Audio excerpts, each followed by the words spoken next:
And it's the sixth day of the CBI investigation. The grilling is going on of Sushant's associates. The CBI team has also arrived at Cooper Hospital. And all of this is to quiz the doctors who conducted Sushant's autopsy. Sources say that the CBI team is there to get some documents after queries were raised by the AIIMS doctors regarding the autopsy report. Sushant's autopsy is being analyzed by a special team of doctors, giving the glaring lapses in the report, in which there is no mention of the actor's time of death. Sushant's flatmate Siddharth Pitani is being grilled for the 5th time and cook Neeraj for the 6th time. Both of them were present at Sushant's apartment on the day Sushant died. CBI sources have also suggested that there were inconsistencies in their statements. All eyes are now on Rhea Chakraborty, who is still to be summoned in this particular case.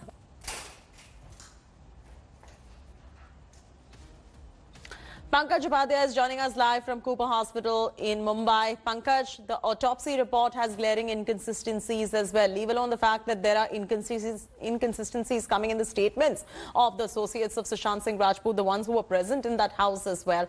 As far as the autopsy is concerned, what are the glaring lapses that the CBI team is looking into at the moment? Chetty, first of all, I would like to tell you that I'm outside Cooper Hospital in Mumbai.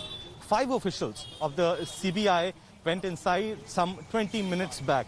And interestingly, Chetty, this is the 3rd time that the CBI officials are visiting the doctors who conducted the postmortem here inside the hospital. Now, it is but clear that the CBI officials are yet not satisfied by seeing the reports or by having a word with the doctors here. Now, I have the important pointers that you were asking about the autopsy and also about the reason of the cause of death that was given in the reports.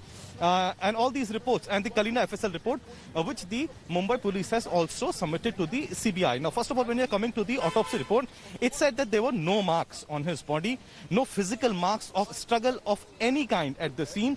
Secondly, importantly, it said the nails were clean and it indicated that it was a suicide. Ligature marks were seen on the neck. Then pomegranate juice around 200 ml was found in his stomach, which he had the same morning. No food found, and viscera was preserved and sent to chemical analysis. Interestingly, as far as the FSL report is concerned, it clearly said that the viscera report from Kalina FSL said that no chemical, poison or effluent traces found, ruling out foul play angle. So as far as the initial findings are concerned, Mumbai police concluded that they see this as a clear case of suicide. But CBI, which is starting from the very scratch, is not satisfied as yet.